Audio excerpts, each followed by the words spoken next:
Hello, everyone, and welcome to the Brownstone. I'm your host, Dr. Michele, and you're listening to Numbers Don't Lie, where you learn to get out your feelings so you make the best decisions for yourself, your family, and your business. Guys, this is a really fun slash educational slash if you're in business slash if you care about women episode. So you'll see exactly what I'm talking about as we get into it. But I have a guest that is familiar to the platform. She's been on Numbers Don't Lie a couple times before. But she's one of those really talented people that's passionate about what she does. So it makes sense for her to come up here multiple times. She is a labor and delivery nurse, and she's really passionate about the field, and she is helping other people in the maternal health space thrive as well. So for my fellow entrepreneurs out there, you all know how I was when you first launched out there, and perhaps you didn't know anybody else that was an entrepreneur that could help you. Or maybe they didn't know what they was doing either. We all know people that's been entrepreneurs for 7 years and they still struggling. Okay, it should not be like that. There should be a bit of ease that comes every year, right? So she is helping those entrepreneurs in the maternal health space reach ease faster. I think that's the perfect way to say it, because it's a lot of stuff that we do in the back end that most people don't know about, but it makes our life a lot easier. And so if you meet someone like her that's a successful entrepreneur and knows what she's talking about in her particular field, the two just marry really well if you're in a maternal health space and an entrepreneur. Maybe you're thinking about, entrepreneurship outside of the hospital or outside of the traditional track of what it means to be a nurse or a doula or midwife. I want you to lean in extra further or share this with someone that's in that space and maybe complains that they're tired or complains that they're underpaid or complains that perhaps they don't really have the power to do more than they want to do. This is the podcast episode for you. So without further ado, welcome again to the Numbers Don't Lie stage, Anisha Smith. Yay! Woo, woo, woo. Hey, No, girl, hey. hey, Dr. Michele. How are you? Thanks for having me again. I'm always thrilled to come on here. No, I'm like super excited, y'all. Yeah. I held back. I know I said a lot, but I actually held back my excitement because what she's doing is really cool, y'all. So even if you're not in her space, I think you're gonna still find a lot of enjoyment because it's really dope Yeah. what she's doing. And by the end of this episode, please make sure look in the description box now and please follow her on LinkedIn because she goes live and she talks about what she's doing and she shows actually does a demo of the platform that she is has provided and created for those birth workers and those in the maternal health space. It's phenomenal, and you're gonna want something like that for yourself, even if you're not in that environment. I promise you will, because she called me on LinkedIn Live, and I was like, "Oh my God, this is it!" Yes, So that's the y'all look reaction I out. always want to go for. You can't, like, the excitement is authentic. I'm for authentic excitement. I want a surprise. And wow. Yeah. So before we get too far into it, could you tell us about your journey from being a labor and delivery nurse to Mhm. not even just entrepreneurship? Because we've heard that a little bit, but how did you get from I'm passionate about this field to I want to help other people in this field in the entrepreneurship space? Because it's not like you're just a mentor. You know what I'm saying? Like you help people make money. So, it's a good question.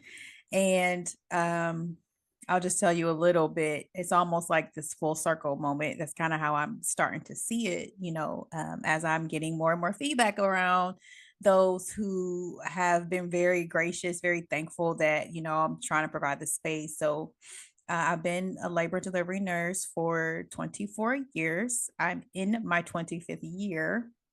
Started in October. So, of course, in October 2025, it'll be 25 Y'all, I completed know she don't years. look it. It don't look like she's been about 25 years in If as an anything, adult in her right? career. Yeah. So I was, and all of my time, all of my hours, all deliveries, all of this time I've spent working as a clinician has been in maternal health, specifically labor and delivery, or very close proximity to it. So it's perinatal, it's the laboring process is antepartum, it's postpartum, it's community health. I was a travel nurse in the labor and delivery area. I did teaching hospitals, I did small rural hospitals.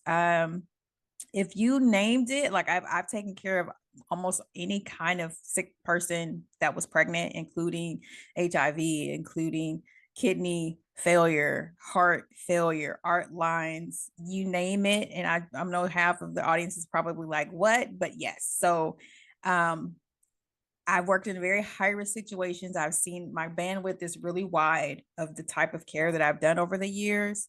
And I've loved it. I started in L&D as a OB, like an OR tech. So I was one of the scrub techs while I was waiting to take my board exam. That's how I started my career. And then they hired me on as a new grad, and I stayed in labor and delivery ever since.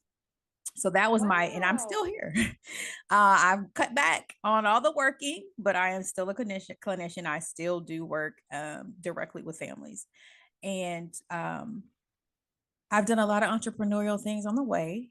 And I actually started just in business, and I'm just going to make this brief, but I started my very first business was an eBay store. And that was no. Let's go back further. My very first business was Mary Kay. Was in sales. Mary was a Mary Kay consultant. Girl, I had not yet Mary graduated. Kay products on right now. Yes, I listen at Foundation. Listen, okay. I started my very first like independent, self-invested business endeavor was in Mary Kay. It was in sales, and I did that while I was in nursing school into graduating.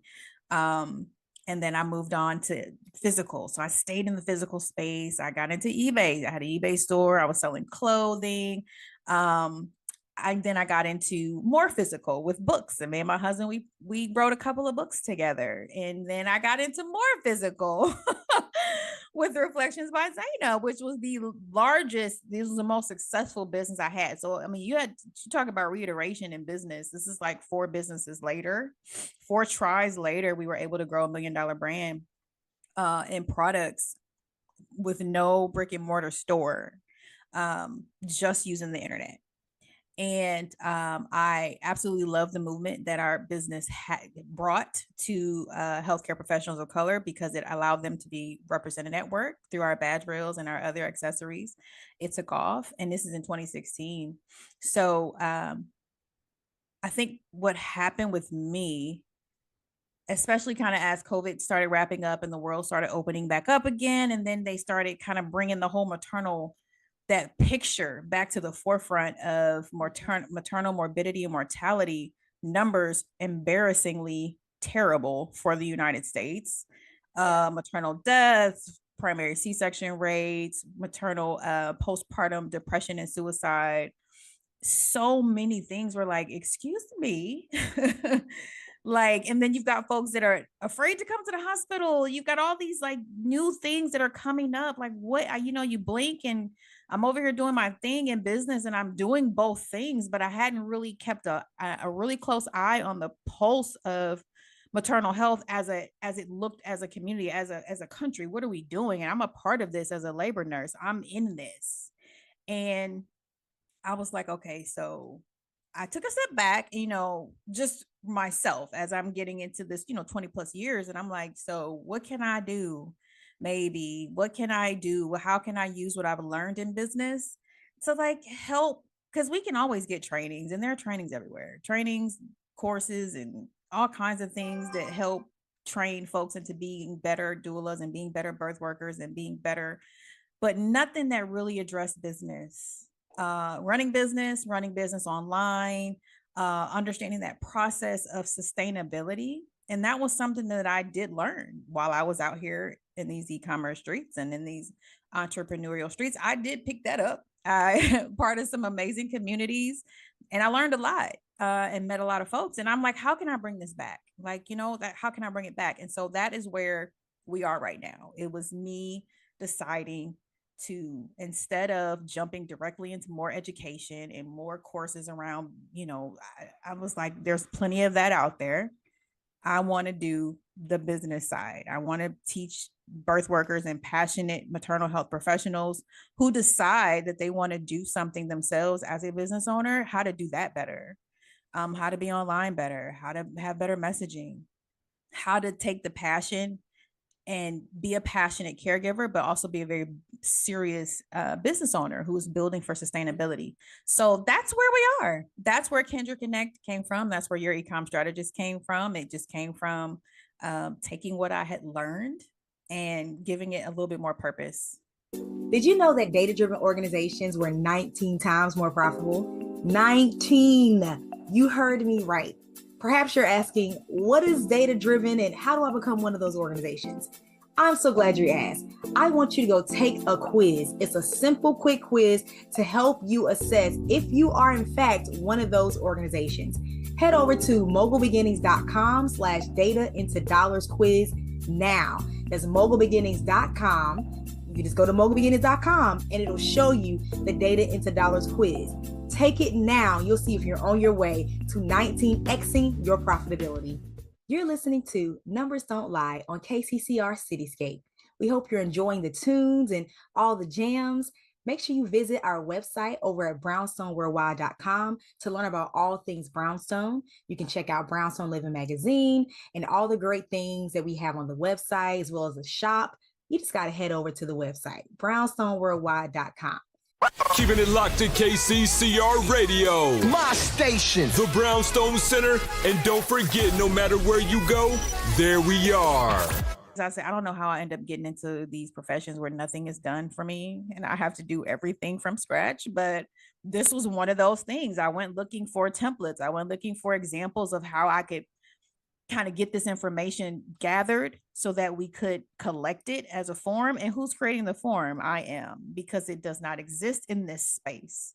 So we said, all right, now you don't have any more excuses. You have an intake form that asks every question under the sun for your moms. You know what's happening with them. You understand how to follow them, how to educate them, who you're attracting. It's all there. And so even if you wanted to generate a form, we have an AI suite for that, So I really was like stacking up pain. What is ailing? What is preventing a lot of these maternal health professionals and birth workers who are trying to do something on the side or build up a business or start an agency? What's preventing them from like really taking off and really being effective in the community, really getting out there? And a lot of it is the tech overwhelm and not necessarily having like any kind of real system in place outside of the very, like the box is maybe this big for delivery. It's really small when you think about the data that you want to collect, or how you want to track mom from preconception. Like the window gets bigger. Now we've got in vitro fertilization on the rise. A lot of moms are getting pregnant through IVF. You got preconception health education. You have the average mother being older, which comes with another subset of risk factors. So you have this huge window, and you could be kind of creating offers in all of these spaces, but because you're not equipped to really take in this information and separate it and have a place for it, know how to ask for it and recall it, you can't really fully serve like you want to serve. And so you just end up on this hamster wheel and you're tired. That's good. Yeah. I'm glad you transitioned to talk about Kendra Connect. That is her platforms for these birth workers. But before I get there, I do want to say I love that you're in this space for two reasons. Maybe three. We'll see what happens after I finish this spiel. So the number, I don't know if you know this, but the number one industry for most Black entrepreneurs is like healthcare, social services. Wow. And so we find ourselves in these areas that we're passionate about, that we want to help people. So that's one. And that's also a reason why a lot of Black entrepreneurs aren't in the highly paid like they should, because we're in those industries that people don't really want to pay. Mm-hmm. So that's one. Two, I love that you are in an industry that's helping people. So I guess it kind of goes together, because that particular niche helps people. Because I just looked this up, and for you already mentioned how the maternal mortality is abysmal for the United States, and it is. So we compare the United States to other countries. So it says in 2022, the U.S. recorded 22 maternal deaths per 100,000 live births. It doesn't seem like a lot in the grand scheme of 100,000 until it's your mom or your auntie. It's a lot. But it said this rate is more than double or triple than that of other high income nations. So we're talking about nations that are comparable to ourselves, like Switzerland. Mm-hmm. Their death rate is 1.2. Norway reported 0. That's crazy. Sweden. Now I really want to have my baby in Sweden. It might need to be Switzerland now. Sweden, nearly 3 deaths. Yep. Per 100,000. So this isn't compared to the 22 in US, and it gets worse. It said the situation is even more concerning for Black women in the United States. Black women face a maternal death rate of nearly 50 per 100,000 live births. So compared to 22 overall, Black women, it's 50. So they're like some I won't say third world country, but some other country that doesn't have the necessary economically poorer countries where the moms live. Yeah, like we're the moms Black live and they can have equivalent. multiple children. Yeah, and somehow so we can't get it together. Yeah, that's why I'm so glad you're in this space. You're in a space to help people that look like you, but also people that look like you that's also in the maternal health, maternal and birth worker space, because it's like they're not paid as much, but it's just like we don't know, and that's what prevents us from really increasing our ability to get paid. It's really just that lack of knowledge, and that's people probably think I'm oversimplifying it, but I promise you I'm not. That knowledge may be, different areas. It could really but one piece could literally change, double or triple your revenue. Yep. And so that's why I love understanding how to make like they're helping people that really need to be helped, and they can help themselves. Yep. I think that's what me, you, and Rosalie talk about a lot, the ability to help themselves. Yep. Because it's like you love what you're doing, but like you got to eat too. Yep. And that's where the line typically is drawn. It's drawn where you really want to do this work more than you can do it, but you just got to go to work because the work that you want to do is not paying you. So where you don't have to work anywhere else. A lot of these offshoots and these passion projects and doulas and part-time places and, birth workers, people who want to like really enter it, they're starting to even second guess the efforts because they understand that you're not getting into it for money. Unfortunately, can I park there real quick? I hate that we say that about any field. Like, oh, people don't, because they say that about educators. Yep. Oh, they're not doing it for the money. I mean, but they are. Isn't that why we all go to work? I mean, really. Like, if we didn't need to do things for money, many of us, even if we're passionate about it, we would probably cut it down quite a bit. Way down. If you couldn't, I mean, because that's the currency of life here. Like, you need money to sustain. Just because you're passionate doesn't mean you shouldn't get paid. Exactly. Passionate paid. And I will say I find it to be pervasive in women-led industries. That part. Maybe we need to get more men, teachers and nurses, and a lot of domestic jobs that do a ton of work, social work at that, raising children, rearing children, setting examples for them, education, like the huge, like life-changing effects, things that really, truly matter. Kids remember their teachers. Most kids want to be teachers, and that tells you something right there about the influence of education and somebody in your face that is affirmative to you and that is helping bring you up. A lot of moms in maternal health need that same type of support. A lot of them need the exact, and it's like fast forward 20 years and we still can't get it together on the reimbursement side so that we can confidently and happily enter into something like a doula or lactation, something that is paying, that you just got to go in wanting to do it more than wanting to get paid to do it. That's the part that, it just is not, it's not right in my opinion, and most people's opinions, that we still have to decide how much we want to help, because we got to decide what part of our help is going to compensate us in a way that we can even continue, so that we don't transition out to just education and mentorship. A lot of people transition away from direct help, is because they literally are burnt out, can't afford the time it takes to really fully support somebody. And then when they dole out the time they spent hourly because you can't really predict how long a labor is going to be, or you Yeah. can't predict how complicated a postpartum visit, or you can't predict these things. When you dole out your time by the hour, peanuts. I love everything you said. And I think that's why I was like, it's not just true for birth workers, it's true for anybody that wants to launch out into entrepreneurship. Like we've made up this fantasy that as long as, you know, I position myself to say registered I'm in business, oh, people with business they gonna flock to me. They need, the market need what I have. And it's just like, well, we don't know you're there. We don't know who you are. And then when we come, you're unprofessional.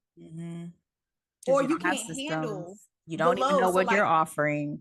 Yeah, we don't know what you do. I still get people that like, oh, I offered something, like I had no idea. And I knew they were an entrepreneur. Yeah. But I love what you said about that this space is opening up even for as far as insurance. Because it's like that could be a game changer where it's just like now you may actually get an influx of people. Yeah. Can you handle the capacity? Yeah. Are you still doing your emails and all that stuff manually? Everything manually. Yeah. That's going to be very hard for you to grow. And anybody that's worked in government, I hate to say this, but like we see what slow and ineffective looks like. If you've worked in government. So the small business owner, and I'll say this even for hospitals, because you have some hospitals that can afford to keep up with tech, but hospitals are the next last institution to adapt and to play catch up. Like they're so vast that they can't, they're not mobile. It's a big machine. Oh my gosh. And so trying to get thousands and thousands of healthcare providers onto one system or two systems or switch one thing out is a huge ordeal. So just think about how mobile and how much faster you can adapt as an entrepreneur using the tech on the market to go after clients, to support them in all of these different phases now that we keep identifying where the needs are in maternal mental health, in preconception, in antenatal, perinatal, postpartum, lactation. Like there are so many needs that you can develop offers for. Yeah. And then you've got the tech that's sitting here like waving at you. Hey, let's get started. You know what I'm saying? Like it's out here.